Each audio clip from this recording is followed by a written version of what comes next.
start with our last unit of this book, that is unit 16, chemistry in everyday life.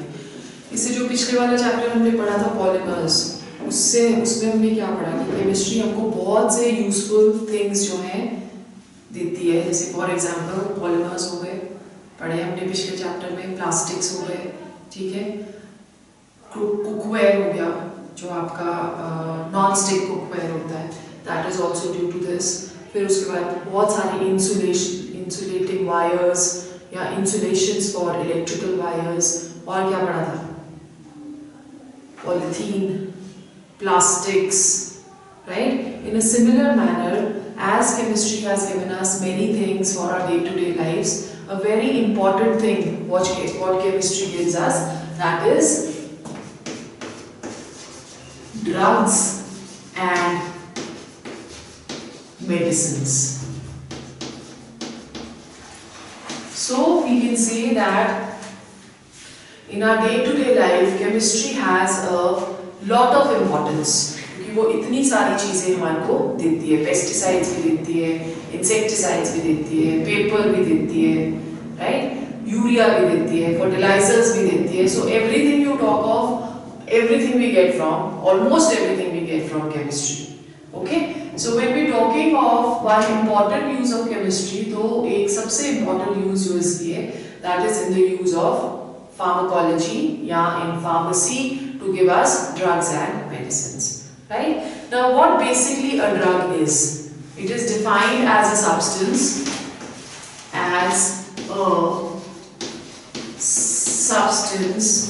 used to cure diseases. ठीक है, any substance which is used to cure or prevent a disease, that is known as drug. Drug basically it came from a word drog, which means a herb. ठीक है, तो आपको पता है कि medicine आपके पास 2-3 तरह की है.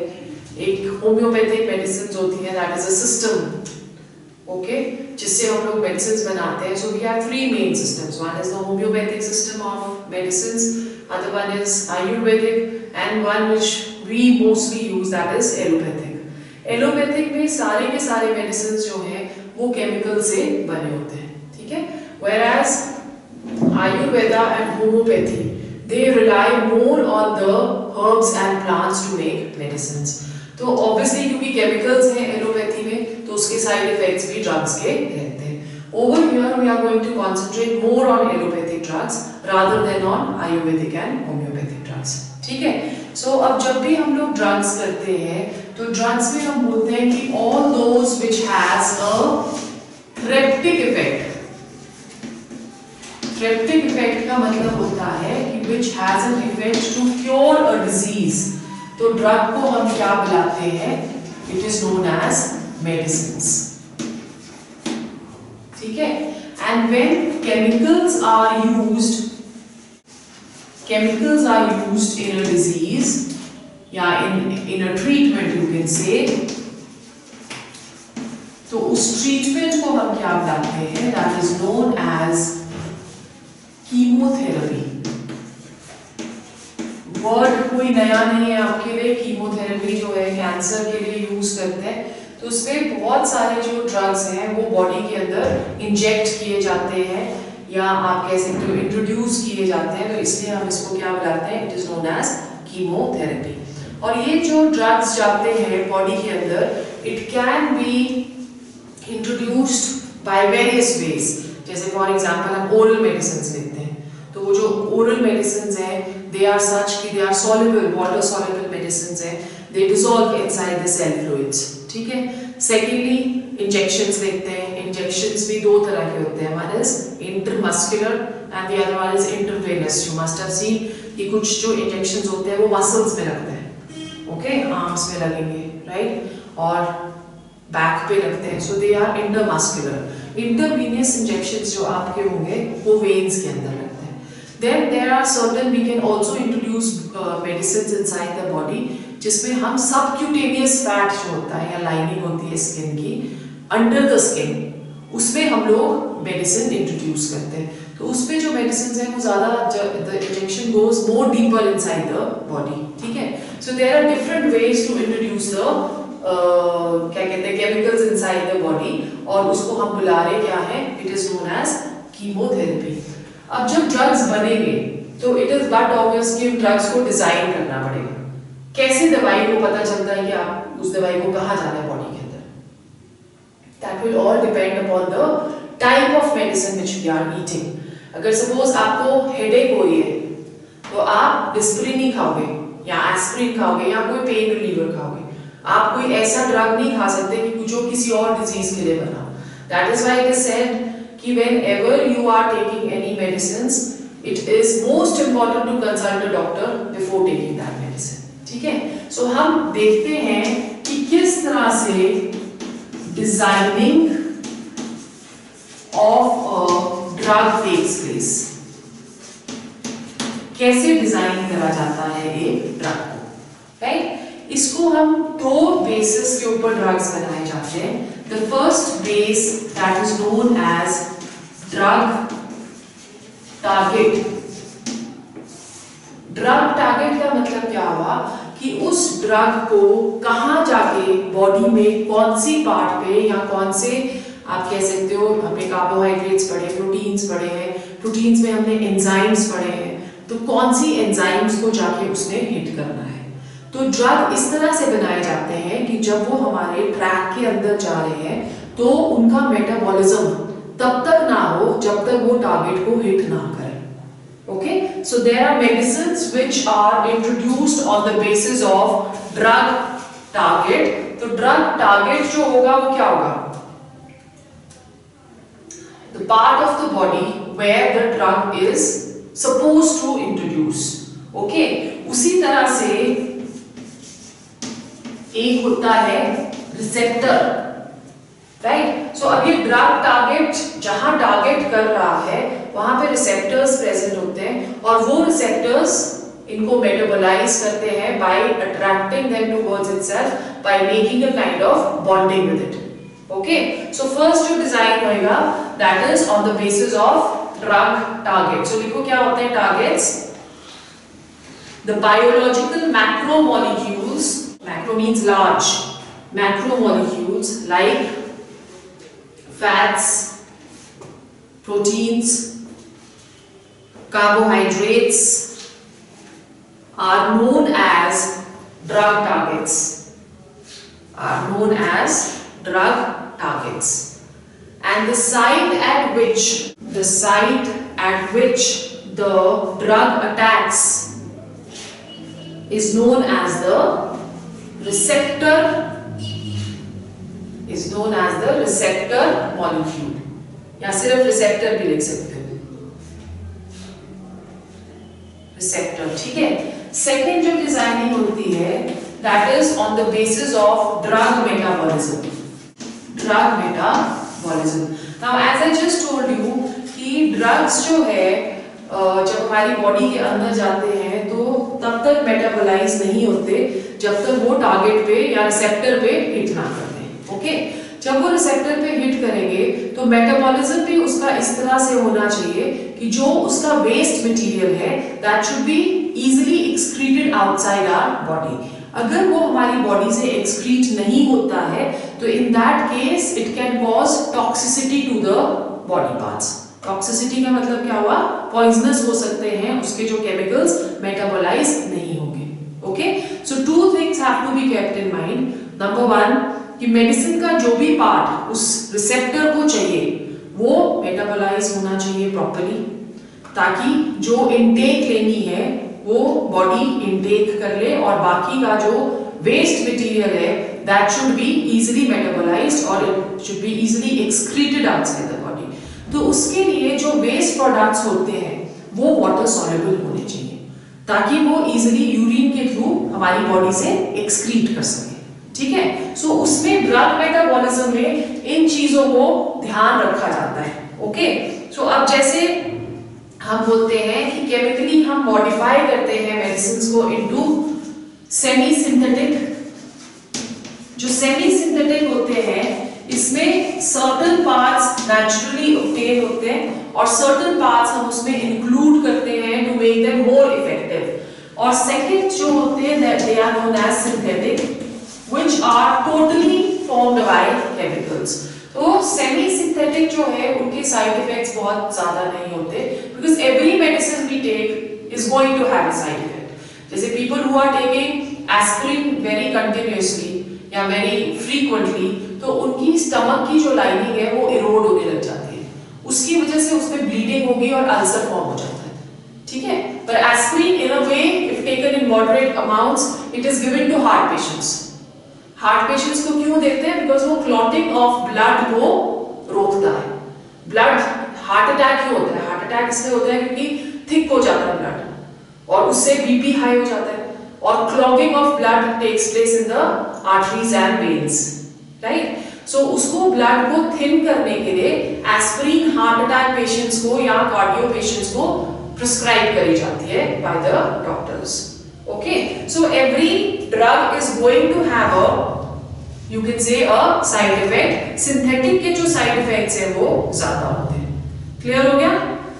अब ड्रग्स जो है नेचुरली हमको कहां से मिल सकते हैं? As Ayurveda I told you plants and herbs से हमको मिल रहे हैं, but in a similar manner हमें बहुत सारे ड्रग्स एनिमल से भी एक्सट्रैक्ट होते हैं। जैसे मरीन लाइफ से कोरल, कोरल होता है एक inside the sea, it's a kind of aquatic animal, उससे बहुत सारे ड्रग्स हम उसमें कुछ और केमिकल्स इंक्लूड करके हम सेमी सिंथेटिक ड्रग्स बनाते हैं।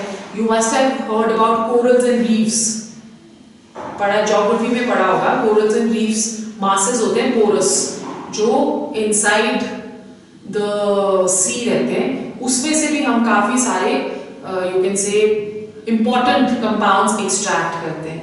और इन इंपॉर्टेंट कंपाउंड्स को जो हम प्लांट्स और एनिमल से एक्सट्रैक्ट करते हैं इनको हम लीड्स बुलाते हैं, ठीक है। उन लीड्स को हम फर्दर क्लासिफाई करते हैं into synthetic and semi synthetic. Clear हो गया? Okay, then let's go on to the classification of drugs. Drugs को हम classify करते हैं on various bases. The first classification that is based on pharmacological effect. Pharmacological effect. Pharmacological effect का मतलब क्या हुआ कि ये हमारी बॉडी के अंदर किस तरह से आप कह सकते हो हिट करेंगे टू द रिसेप्टर, किस चीज को हिट करेंगे, किस टाइप्स ऑफ सेल्स को हिट करेंगे। फार्मेसी क्या होती है? It is study of medicines, ठीक है। So pharmacological effect is a relieving, it's a relief effect which is given to the body. On the basis of this हम लोग classify करते हैं ड्रग्स इनटू एनाल्जेसिक्स। एनाल्जेसिक्स कौन से होते हैं? Those which give relief to pain as well as lower down fever। और जो सबसे कॉमन हम यूज करते हैं that is पैरासीटामोल, ठीक है। Paracetamol that is an analgesic, they are pain relieving effect। फिर उसके बाद सेकंड जो आते हैं, मतलब यू कैन सी कि they will have one specific function जो कि बॉडी के अंदर होना है, तभी हम उनको फार्माकोलॉजिकल ड्रग्स बुलाते हैं, राइट। Second is antibiotics. ये सारे हमने डिटेल में आगे पढ़ने हैं, today is just the introduction. Antibiotics will only lower down fever, ठीक है, they will only lower down fever। फिर उसके बाद आते हैं एंटीसेप्टिक्स which kill bacteria। पता है आपको एंटीसेप्टिक्स जैसे क्या यूज करते हो आप? बीटाडिन, सॉफ्रोमाइसिन, है ना, ये सारे के सारे एंटीसेप्टिक्स हैं। सो एंटीसेप्टिक्स क्या करेंगे? They are going to fight bacteria, okay. And fourth one they are known as antidepressants। antidepressants जो है they are used to change the mood of any body। कई बार डिप्रेशन में रहते हैं बहुत सारे लोग हैं जो डिप्रेशन में चले जाते हैं, तो उनको एंटी डिप्रेसेंट ड्रग्स दिए जाते हैं ताकि उनका जो ब्रेन है वो पॉजिटिव साइड को ज्यादा काम कर सके। एंटी डिप्रेसेंट्स यूजुअली आप कह सकते हो कि जो थोड़े से मेंटली डिस्टर्ब्ड पेशेंट्स होते हैं उनको दिया जाता है, बट दैट डजंट मीन कि जो डिप्रेस्ड लोग हैं वो मेंटली डिसेबल्ड है। इट इज नॉट दैट, क्योंकि depression is you have various, you can say, potencies of any depression. Okay, second जो है that is based on a particular biochemical process. Biochemical process का मतलब क्या हुआ, जैसे हमारी बॉडी के अंदर कुछ एक टिश्यूज है या कुछ भी एक मसल्स है, उसके अंदर इन्फ्लेमेशन हो गई। ओके, हमारी बॉडी के अंदर एक आप कह सकते हो कि कोई केमिकल्स होते हैं which are known as histamines.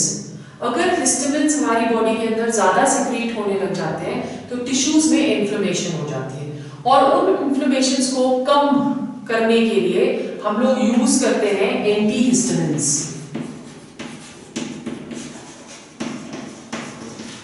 तो एंटी हिस्टामिन्स हम बायोकेमिकल ड्रग्स उनको क्यों बुला रहे हैं, बिकॉज वो कुछ केमिकल्स सिक्रीट करते हैं which are going to bring the inflammations down, इसलिए हम उनको क्या बुला रहे हैं, बायोकेमिकल ड्रग्स। ठीक है, फिर third type of drugs, they are based on the basis of chemical structure. Chemical structure वाले जो ड्रग्स हैं इनके पास कुछ स्पेसिफिक स्ट्रक्चर वाले कंपाउंड्स प्रेजेंट रहते हैं। जैसे आपने सुना होगा there are drugs which are known as sulpha drugs. ठीक है, तो सल्फा ड्रग्स जो हैं उसके अंदर सल्फोनामाइड होगा, सारे के जितने भी सल्फा ड्रग्स होते हैं उसमें सल्फोनामाइड होगा। और डॉक्टर्स कई बार आप जाते हो तो वो पूछते हैं कि आप एलर्जिक तो नहीं हो, सल्फर से एलर्जिक तो नहीं हो, या आप कोई एक मेडिसिन देते हैं वो क्लोट्रीमाइजोल, तो उसमें वो पूछेंगे कि आप सल्फर से तो नहीं हो, बिकॉज अगर सल्फर से एलर्जिक होगे तो उसके साइड इफेक्ट्स बॉडी को बहुत ज्यादा होते हैं, राइट। सो केमिकल उस पे बेसिस पे जो ड्रग्स हैं they are known as hypnotic drugs. जैसे अल्कोहल से, अगर किसी भी एक मेडिसिन पे बेस अल्कोहल होगा तो वो अल्कोहल वाले जितने भी ड्रग्स होंगे they are going to be hypnotic. Hypnotic का मतलब क्या होता है, sleep inducing, they induce sleep. ठीक है, वो आपके ब्रेन सिस्टम जो नर्वस सेंट्रल नर्वस सिस्टम है उसको थोड़ा सा स्लो डाउन कर देते हैं ताकि आपको उससे नींद आने लग जाए। ओके, सो ये एक अल्कोहल बेस्ड ड्रग्स होते हैं। फिर उसके बाद सल्फामाइड्स भी मैंने आपको बता दिया। जो सल्फामाइड्स वाले ड्रग्स होते हैं दे हैव एंटीबैक्टीरियल प्रॉपर्टीज। ये जनरली स्किन में कोई अगर इन्फेक्शन हो जाती है तो उसके लिए ऑइंटमेंट्स में यूज होते हैं sulfamides, right. So they all have specific functional group, तो इसलिए हम उसको केमिकल स्ट्रक्चर के बेसिस पे क्लासिफाई करते हैं। फिर फोर्थ जो हमारी क्लासिफिकेशन है that is on the basis of molecular targets, on the basis of molecular targets, कि किस चीज को वो हिट कर रहा है, राइट। जैसे मोस्टली हम देखेंगे अभी आगे कि मोस्टली मेडिसिन जो हैं वो एंजाइम्स को हिट करती हैं। सो उसके बेसिस पे वो एंजाइम्स को हिट कर रहे हैं, या वो प्रोटीन्स को हिट कर रहे हैं, या वो कार्बोहाइड्रेट्स को हिट कर रहे हैं, तो उसके बेसिस पे हम फोर्थ क्लासिफिकेशन देते हैं which is based on molecular targets. ठीक है, नाउ जब हम लोग ड्रग्स को बॉडी के अंदर इंट्रोड्यूस करेंगे तो वो सबसे पहले जाके टारगेट पे हिट करेगी। तो जब वो टारगेट पे हिट करती है तो what is it basically doing inside that target. जैसे फॉर एग्जांपल हमने बोला कि एंजाइम को हिट कर रही है, तो वो ऐसा क्या ड्रग एंजाइम के साथ करती है कि there is difference in the you can say body. Okay, basically आपको अगर याद है तो हमने एंजाइम और सबस्ट्रेट का सरफेस केमिस्ट्री में ऑलरेडी कर लिया हुआ है, लॉक एंड की मैकेनिज्म। तो उसमें क्या होता है, जब हम कोई भी एक एंजाइम का आप कह सकते हो एक्शन लेते हैं तो उसमें क्या होता है कि हमें पता है एंजाइम सबस्ट्रेट वाला भी हमने करा था कि अगर suppose we are saying that this is the enzyme, right. और ये वाली जो एम्प्टी साइट हमें नजर आ रही है, this is the active site, ठीक है, ये एंजाइम हो गया। अब हमने बोला था कि whenever any enzyme is set to action, तो सबस्ट्रेट और एंजाइम के बीच में एक ऐसा इंटरैक्शन होता है और वो ऐसे एक दूसरे के अंदर फिट होते हैं जैसे कि जिगजॉ पजल में पजल के सारे पार्ट्स फिट होते हैं। तो जो सबस्ट्रेट इसका होगा, उस सबस्ट्रेट का सेम, आप कह सकते हो, it should have the same shape as that of the active site, तभी वो सबस्ट्रेट इसके अंदर प्रॉपर्ली फिट होगा और बॉडी जो फूड हमने खाया है वो मेटाबोलाइज होगा, ठीक है, कि एंजाइम हेल्प करेगा उस रिएक्शन को फास्टर करने के लिए। अब जब ड्रग होता है, जब ड्रग हमारी बॉडी के अंदर इंट्रोड्यूस होगा तो एंजाइम पे ही एक्ट कर रहा है, हम मॉलिक्यूलर टारगेट एंजाइम ले रहे हैं, तो वो एंजाइम पे ही एक्ट कर रहा है। जब वो एंजाइम पे एक्ट करेगा तो now we have two things, one is the substrate, substrate को भी उस एंजाइम पे ही एक्ट करना है, and second is the drug, उस ड्रग को भी उस पे एक्ट करना है। तो जो ड्रग हमने खाया उसकी जो शेप है, it should be same as that of the substrate, substrate की और ड्रग की जो शेप है वो सेम होनी चाहिए, ठीक है। सो एक्शन दो तरह का होता है। The first action that is known as competitive inhibition. Competitive inhibition में क्या होगा कि अगर हमारे पास ये एक एंजाइम है तो हमने बोला कि ड्रग और सबस्ट्रेट का सेम शेप होगा, जो शेप एक्टिव साइट का होता है, ठीक है। अब there is going to be a race between the drug and the substrate. अगर ड्रग जाके एक्टिव साइट पे बैठ जाएगा तो सबस्ट्रेट नहीं बैठ पाएगा। सो ड्रग पहले एक्टिव साइट को, अपने आप को एक्टिव साइट में एडजस्ट कर लेता है। जब वो एक्टिव साइट में एडजस्ट करेगा तो एंजाइम की एक्शन इनहिबिट हो जाएगी या एंजाइम एक्ट नहीं कर पाएगा। तो जो नर्वस सिस्टम को एक पेन का या इलनेस का एक, आप कह सकते हो, मैसेज आ रहा है, वो मैसेज पहुंचेगा ही नहीं क्योंकि रिएक्शन ही स्टॉप हो गई है। सबस्ट्रेट जब उसके अंदर नहीं जा रहा है तो रिएक्शन नहीं होगी, ठीक है ना। और अगर रिएक्शन नहीं होती है तो मैसेज भी नहीं जाता है।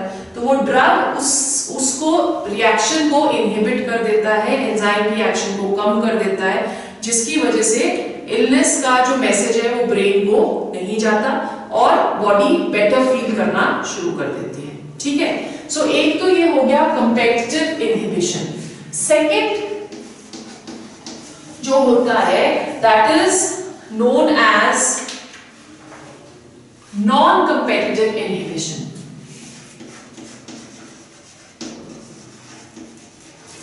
अब नॉन कंपेटिटिव इनहिबिशन में क्या होगा, जो ड्रग है वो एक्टिव साइट पे जाके हिट नहीं करता, ठीक। जैसे हमारे पास ये एंजाइम की शेप आ गई है, सो हमें ऑलरेडी पता है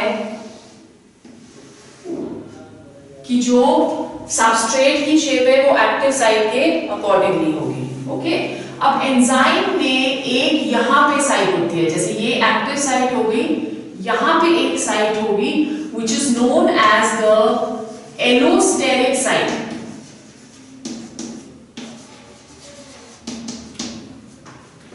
ठीक है।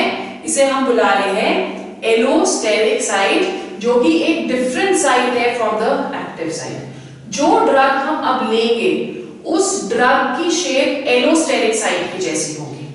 जैसे ये एक है तो अब ड्रग की जो शेप होने वाली है, it is going to be like this. तो ये ड्रग एलोस्टेरिक साइट पे जाके फिट होगा। जब ये यहां फिट होता है तो वो एक्टिव साइट की शेप को चेंज कर देता है।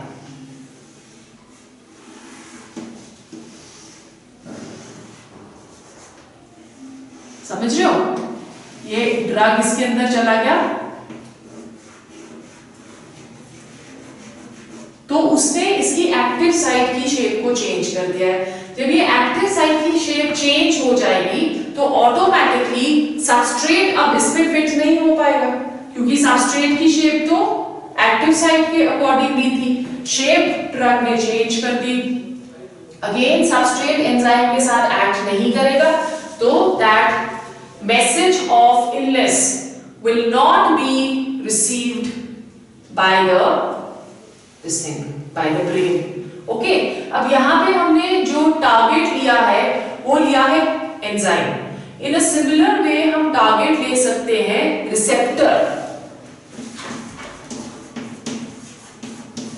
Receptor as drug target. Okay, bio में आपने पढ़ा हुआ है कि जो एनिमल सेल होता है तो उस एनिमल सेल की आउटर सरफेस होती है और एक इनर सरफेस होती है। जो रिसेप्टर सेल्स होते हैं वो जैसे एंजाइम भी एक प्रोटीन है और हमारी बॉडी सेल्स जो हैं वो मोस्टली प्रोटीन से बने होते हैं। प्रोटीन का एक मेजर फंक्शन भी है फॉर क्या कहते हैं making of new cells and repair of the old cells, है ना, वो उसका एक फंक्शन भी है। तो रिसेप्टर भी एक प्रोटीन है। अब अगर रिसेप्टर प्रोटीन है तो लेट्स से कि हम रिसेप्टर को इस तरह से शो कर देते हैं। ओके, ये हमारे पास रिसेप्टर हो गया। अब रिसेप्टर के पास आउटर मेम्ब्रेन सरफेस भी होगी और इनर मेम्ब्रेन सरफेस भी होगी। तो लेट्स से कि ये outer surface of the membrane on both the sides, ये सेल का एक छोटा सा हमने एक पार्ट लिया है, एक पार्ट इन द सेंस कि सेल का एक छोटी सी पोर्शन ली है हमने जिसको हम शो कर रहे हैं, ठीक है। और उसके बाद इसके पास इनर वो भी है। अब इनका मेन वो क्या है, मकसद क्या है, या आप कह सकते हो इंपॉर्टेंस क्या है, दिस इज टू सेंड और ट्रांसफर मैसेजेस। ओके, इसे हम लोग ये जो यहाँ पे है इसे हम क्या बुलाते हैं, इसे हम बुलाते हैं बाइंडिंग साइट। बाइंडिंग साइट, ठीक है। बाकी वो सेम है, method is going to be same जैसे हम कंपेटिटिव इनहिबिशन और नॉन कंपेटिटिव इनहिबिशन करते हैं। तो यहाँ पे अब क्या आता है, एक केमिकल मैसेंजर आएगा, ठीक है। केमिकल मैसेंजर इसमें चला जाएगा, ये जो बाइंडिंग साइट है इसी शेप का होता है, और वो मैसेज पास करेगा टू द आउटर और फिर to the inner, and this inner then passes messages to the next part of the body, और इस तरह से मैसेज ब्रेन तक ट्रैवल होता है, ठीक है। अब अगर सपोज हम लोग शेप ही चेंज कर दे रिसेप्टर की, राइट, अगर रिसेप्टर की शेप चेंज होगी या बाइंडिंग साइट की शेप चेंज होगी तो वो जो मैसेंजर है वो इसके अंदर इंड्यूस नहीं हो पाएगा। अगर वो इंड्यूस नहीं होगा तो मैसेज ट्रांसफर नहीं होगा, ठीक है ना। सो अगर मैसेज नहीं ट्रांसफर हुआ तो क्या होता है, ऑब्वियसली ब्रेन को नहीं मिल रहा है क्योंकि हम बीमार हैं। जो आयुर्वेदा कहता है वो ये कहता है कि जो बीमारी है हमारी, दैट इज ऑल हियर। अगर हमारी बाजू दर्द हो रही है तो बाजू को कुछ तकलीफ नहीं है, वो तकलीफ यहीं पे, it's all in the mind, ठीक है। सो जब तक वो मैसेज हमारी दर्द का यहां तक नहीं पहुंचेगा तब तक हमें कुछ दर्द फील नहीं होने वाली है पूरी बॉडी में कहीं पे भी। तो अगर हम उस दर्द के मैसेज को ड्रग के साथ बाइंडिंग साइट को बंद कर दें तो क्या होगा, the message will not go.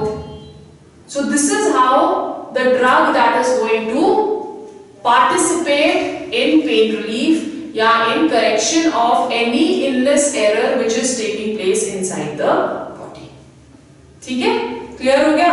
Okay, अब हम एक और चीज पढ़ते हैं कि हमारे पास जब, जैसे हमने यहाँ पे मैसेंजर्स बोले, हमारे पास दो तरह के मैसेंजर्स होते हैं। एक होते हैं हॉर्मोन्स। हॉर्मोन्स हमें पता है क्या है, केमिकल सब्सटेंसेस जो कि पूरी बॉडी में छोटे अमाउंट में कहीं ना कहीं फैले पड़े हैं, ठीक है। और दूसरे होते हैं न्यूरोट्रांसमीटर्स। ओके, सो हार्मोन्स क्या करते हैं, हमको ऑलरेडी पता है कि अगर कोई भी हार्मोन की ओवरडोज हमारी बॉडी के अंदर है, या मतलब हाइपर वो है या हाइपो है, दोनों केसेस में diseases they are going to follow. जैसे इंसुलिन की सिक्रीशन कम हो जाती है तो शुगर हो जाता है, थायराइड में थायरॉक्सिन की ज्यादा हो जाएगी तो क्या होगा, गोइटर हो जाता है, ठीक है। उसको हम लोग थायराइड बुलाते हैं। थायरॉक्सिन इज द हार्मोन, अगर वो ज्यादा सिक्रीट होता है तो उसको हम हाइपरथायरॉइडिज्म बुलाते हैं, और अगर वो कम सिक्रीट होता है तो उसको हम हाइपो बुलाते हैं। ओके, ज्यादा जब सिक्रीट होता है तो बॉडी जो है वो उसमें फैट्स जो है वो इंक्रीज होने लग जाते हैं, मेटाबॉलिज्म कम होने लग जाता है, and in certain cases, in fact 80% of the cases you have a swelled up throat. यहाँ से ये वाली जो चीज है ये बहुत बढ़ जाती है, ठीक है, और उससे बोन्स भी वीक होने लग जाते हैं। Whereas जब हाइपो होता है, in case of hypo, a person does not gain weight. The body starts becoming lean, और all the time थकावट ही रहती है, ठीक है। उसी तरह से हमारे पास मेल और फीमेल हॉर्मोन्स भी हैं। Testosterone which is the male hormone and estrogen which is the female hormone, ठीक है, बायो में आपने पढ़े हुए हैं सारे। तो अगर एस्ट्रोजन ज्यादा होगा तो जो मेल है, एक मेल के अंदर अगर एस्ट्रोजन ज्यादा है तो उसके अंदर थोड़ी सी फीमेल कैरेक्टरिस्टिक्स आने शुरू हो जाते हैं। सिमिलर इज कि अगर टेस्टोस्टेरोन एक फीमेल में ज्यादा होगा तो उसके अंदर थोड़े मेल कैरेक्टरिस्टिक्स आने लग जाते हैं, जैसे they grow more hair on the facial hair ज्यादा है, बॉडी पे हेयर ज्यादा है, या छोटी मोटी moustaches, you must have seen some girls having beards also, खूब सारा उसको फिर शेव कराना पड़ता है। So that is all because of hormones. Okay, so हमारे पास रिसेप्टर्स जो है वो हार्मोन्स भी हो सकते हैं, और दूसरे जो रिसेप्टर्स मैं आपको बता रही हूँ, अच्छा एक और हार्मोन हमारी बॉडी के अंदर सिक्रीट होता है at the time of emergency. जैसे बहुत डर गए आप तो क्या होता है, पसीना आने लग गया, गूज बम्स हो गए, ठीक है, या बहुत एक्साइटेड है तो बोलते नहीं कि ब्लश कर रहे हैं, यूज करते हो ना तुम वो वर्ड, ब्लश कर रहे हैं, तो blush is because of a hormone inside a body जिसे हम लोग एड्रेनलिन बुलाते हैं, ठीक है। ये जो एड्रेनलिन है ये एंजाइटी जब बॉडी के अंदर होगी तो तब ये हार्मोन सिक्रीट होता है जो कि ये सारे सिम्टम्स शो करता है, ठीक है। रेडनेस ऑफ द चीक्स, और क्या बोलते हैं उसको, स्वेटिंग, एक्सेसिव स्वेटिंग शुरू हो जाती है, आईज भी कईयों की रेड हो जाती है, ठीक है। So that is during the time of anxiety. Okay, then neuro जो ट्रांसमिटर्स हैं वो नर्व मैसेजेस को, ये हम टाइप्स ऑफ रिसेप्टर्स कर रहे हैं, नर्व मैसेजेस को आप कह सकते हो ट्रांसफर करने में हेल्प करते हैं। ओके, सो न्यूरो ट्रांसमिटर्स हम देखते हैं कौन सी तरह के neurotransmitters which help in transferring nerve messages, which help in transmitting nerve messages. They are of two types. The first one they are known as agonist.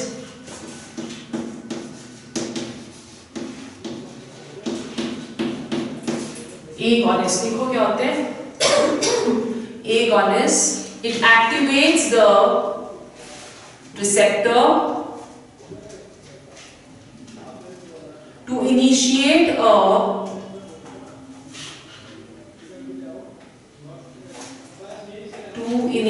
the physiological response.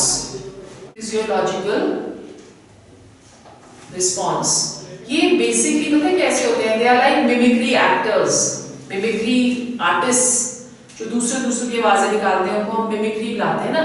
तो ये जो agonist drugs हैं ये receptor की तरह behave करने लग जाते हैं, वो मिमिक करते हैं एज रिसेप्टर्स। तो जब भी कोई फिजियोलॉजिकल हमारी बॉडी के अंदर एक्शन होने लगता है तो ब्रेन कंफ्यूज हो जाता है कि उसने, क्योंकि वो जो ड्रग हमने लिया है वो रिसेप्टर की तरह एक्ट कर रहा है, तो इसलिए वो there is a confusion in the nervous system, और वेल बीइंग का जो एक मैसेज है वो बॉडी को दे दिया जाता है, ठीक है। और सेकेंड टाइप जो होते हैं they are known as antagonists, they are known as antagonist. तो देखो एंटागोनिस्ट क्या होते हैं, which occupy the receptor sites without producing any response, ठीक है। अब ये तो रिसेप्टर साइट पे, जैसे यहाँ पे ये रिसेप्टर साइट है, यहाँ पे जाके बैठ जाएंगे, तो जब ये यहाँ पे जाके बैठ जाते हैं तो ये फर्दर मैसेजेस देने को मना कर देता है ना, तो उन्हें हम बुलाते हैं एंटागोनिस्ट, ठीक है। which bind to the या occupy the receptor site without producing any response, they are known as antagonists, ठीक है, समझ आ गया। Now then let's go on to our main chapters, the types of drugs। जो हमने एक एक तरह के सारे पढ़े हैं उनको हम थोड़ा डिटेल में पढ़ें। The first one which we are going to study are antipyretics, pharmacological drug, ठीक है। antipyretics क्या होते हैं? Antipyretics a chemical substance which lowers the body temperature, chemical substance that lowers the body temperature, they are known as antipyretics. For example, aspirin, aspirin is acetyl salicylic acid,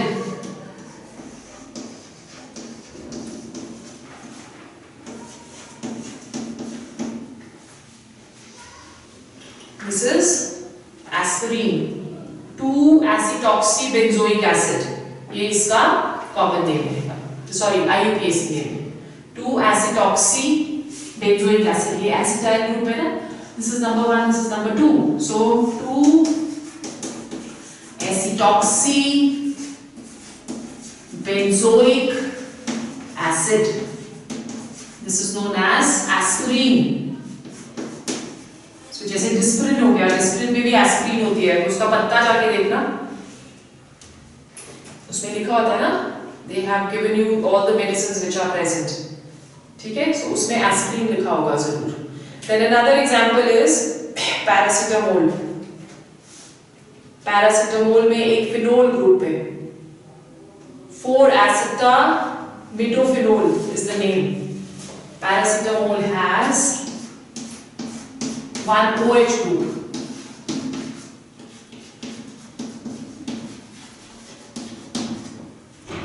this is the formula for paracetamol, okay। Then second type of medicines, they are known as analgesics, analgesics, the substances which are chemicals which are used to relieve pain, they are known as analgesics। Analgesics are further of 2 types, first which are known as narcotic analgesics। narcotic का मतलब क्या होगा कि they are addictive in nature, आदत पड़ जाती है इसकी, ठीक है, they cause addiction, or we can say that they are addictive in nature, कि जरा सी दर्द हुई और बंदा सोचता है इसको खा लो और छुट्टी करो, ठीक है, they are narcotic drugs and they also cause unconsciousness, sleep inducing है ये बेसिकली ब्रेन सेल्स को डायरेक्टली इफेक्ट करते हैं, राइट। जैसे फॉर एग्जांपल एक बड़ा कॉमन सा एग्जांपल नार्कोटिक ड्रग का है morphine. Morphine is a medicine जो कि पेन रिलीविंग मेडिसिन है और ये दी जाती है in case of severe pains, for example in case of cardiology, अगर हार्ट पेन है, हार्ट अटैक है तो मॉर्फिन के इंजेक्शंस दिए जाते हैं, ठीक है। Another example, जब क्या कहते हैं उसको, सर्जरी होती है तो उस वक्त भी पेन रिलीफ के लिए मॉर्फिन, फिर वो स्लीप इंड्यूसिंग भी है तो नींद आ जाती है तो person is at relief for quite a long time. and also during the deliveries. ठीक है, so morphine is given for that. Morphine is a narcotic drug which induces sleep. Another example जो हम लोग ले सकते हैं that is codeine. ये सारे mostly लेते हैं लोग for not for relief purpose but as a habit. जिसे बोलते हैं ड्रग एडिक्ट है, so उसमें कोडीन हो गया, फिर उसके बाद हीरोइन हो गया. You must have heard these names in movies. गांजा और ये सब चीजें जो भी है ये सारे ये हैं, ठीक है. और इनको हम लोग बुलाते क्या है, they are known as opiates. Opiates हम इसे क्यों बुलाते हैं इन सारी मेडिसिन को, बिकॉज ये ओपियम से डिराइव होती है. ओके, और ओपियम क्या होता है, पॉपी सीड्स, जो पॉपी फ्लावर, खसखस बोलते हो जैसे तुम, खसखस पता है, खसखस खाते हैं लिटिल बिटिल, अगर थोड़ी अमाउंट में आप खाते हैं इसको विंटर्स में तो it's good for the body. थोड़ी अमाउंट में मतलब इतनी सी, ठीक है. इसकी पॉपी की जो पाकिस्तान के बॉर्डर एरियाज है हमारे, नॉट उनके, जो हमारे बॉर्डर एरियाज हैं वहां पे कभी इसकी बहुत ज्यादा ग्रोथ की जाती थी. ओके, बट अब बंद कर दी गई है काफी हद तक, राइट. सो ओपियम से ये सारे के सारे जो नार्कोटिक ड्रग्स हैं ये सारे इसी से डिराइव होते हैं. और name also narcotic is derived from this only. जैसे बोलते हैं ना नार्कोटिक्स का एक बहुत बड़ा कंसाइनमेंट पकड़ा गया है, so that is by this name. Okay, second type जो है they are a little milder, उन्हें हम बुलाते हैं non narcotic.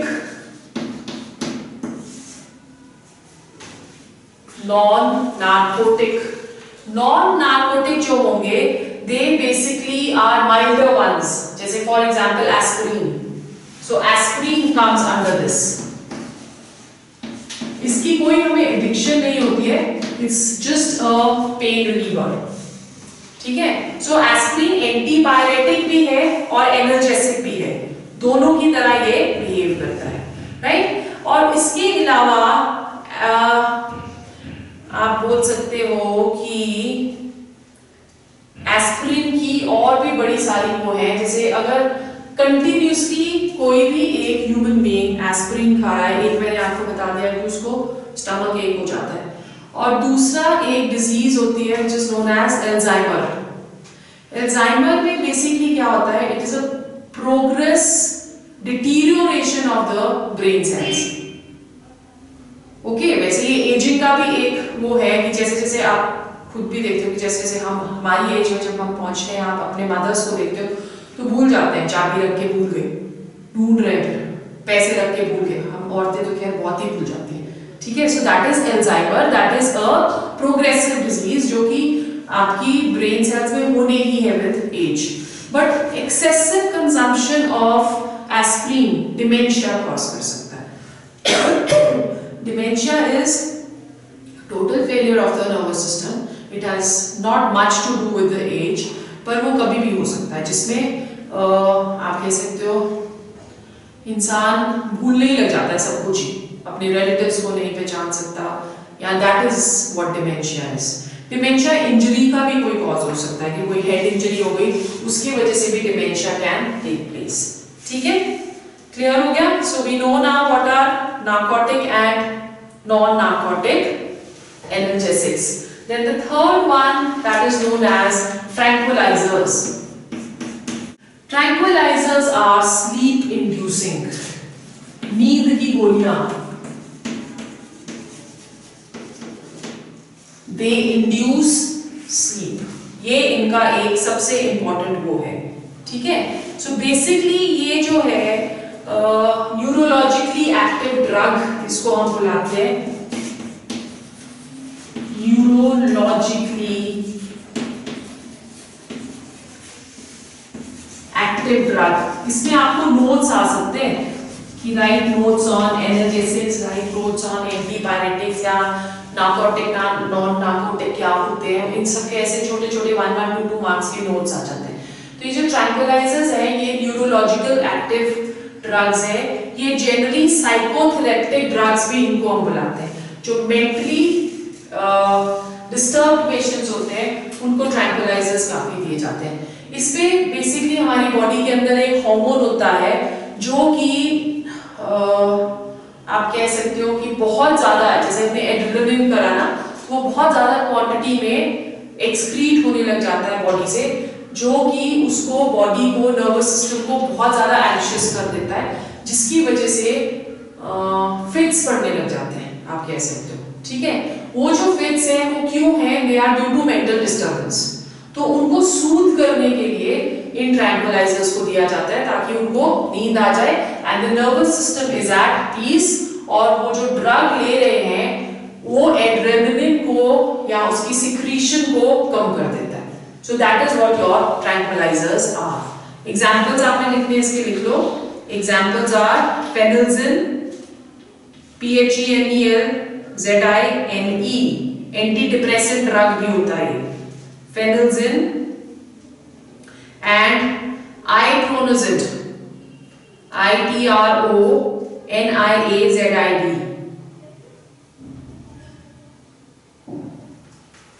Okay, then another tranquillisers जो काफी यूज होते हैं, दे आर barbituric acid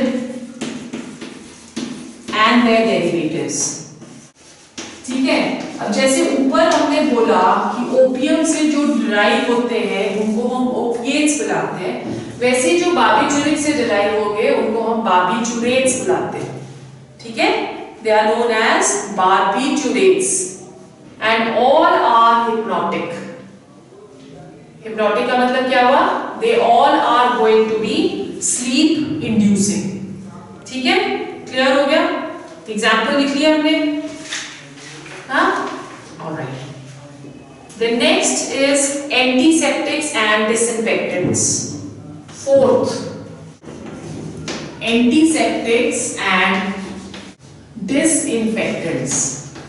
अब एंटीसेप्टिक्स तो आपको पता है, जो बैक्टीरिया फाइट करेगा, किल और prevent the growth of micro organisms, उनको हम एंटीसेप्टिक्स बुलाते हैं। Substances or chemicals which kill or stop the growth of microorganisms, they are known as antiseptics। ठीक है, और डिसइंफेक्टेंट्स, जो एंटीसेप्टिक्स और डिसइंफेक्टेंट्स में फर्क क्या होता है? एंटीसेप्टिक्स हमारी बॉडीज के ऊपर अप्लाई करी जा सकती है, जैसे सोफ्रामाइसिन हो गई, मैंने अभी आपको बताया, बट डिसइंफेक्टेंट हमारी बॉडी के ऊपर अप्लाई नहीं करे जा सकते। Okay, so they are human आप बोल सकते हो, या they are animal resistant disinfectants. ऐसे नहीं कि हमने पकड़ के और फिनोल पी ली, so that is going to be harmful for our body because phenol is a disinfectant, it is not an antiseptic, right? One very common जो कि हम यूज करते हैं, that is Dettol। Dettol हम दोनों तरह से यूज कर सकते हैं, as antiseptic as well as disinfectant in different concentrations। अगर हम 0.2% Dettol लिखते हैं, अगर 0.2% Dettol लिखते हैं, then that can be used as an antiseptic। तो जो Dettol मेडिसिनल पर्पसेस के लिए यूज होती है, उसके ऊपर जाके कॉन्सेंट्रेशन देखना Dettol की कितनी है। ओके, और अगर हम 1% Dettol लेते हैं, then that is used as a disinfectant।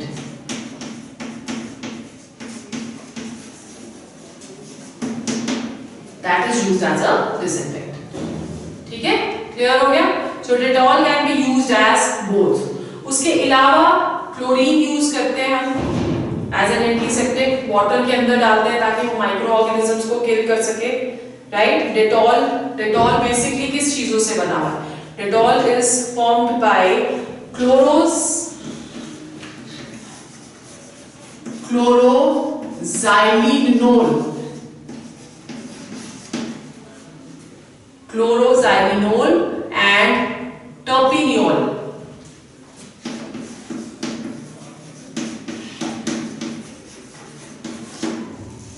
ठीक है, chloroxylenol and terpineol, this is how Dettol is formed. फिर उसके बाद आयोडीन, आयोडीन सारी इसमें बिटाडिन में आयोडीन प्रेजेंट होती है, this is also an antiseptic. और टिंचर ऑफ आयोडीन क्या होता है, एक ही आपको 1 मार्क का क्वेश्चन आ सकता है, what is tincture of iodine. Tincture of iodine is 2 to 3% of iodine solution of alcohol and water, 2 to 3% iodine solution of alcohol and water, tincture of iodine. Iodoform, iodoform is another antiseptic which can be used, ठीक है। So ये हमारे पास, then another one is thymol। Thymol जो है वो phenol से भी powerful disinfectant है। Okay, so these are how many types have we done today? 4. Rest we will do in the next class। ठीक है।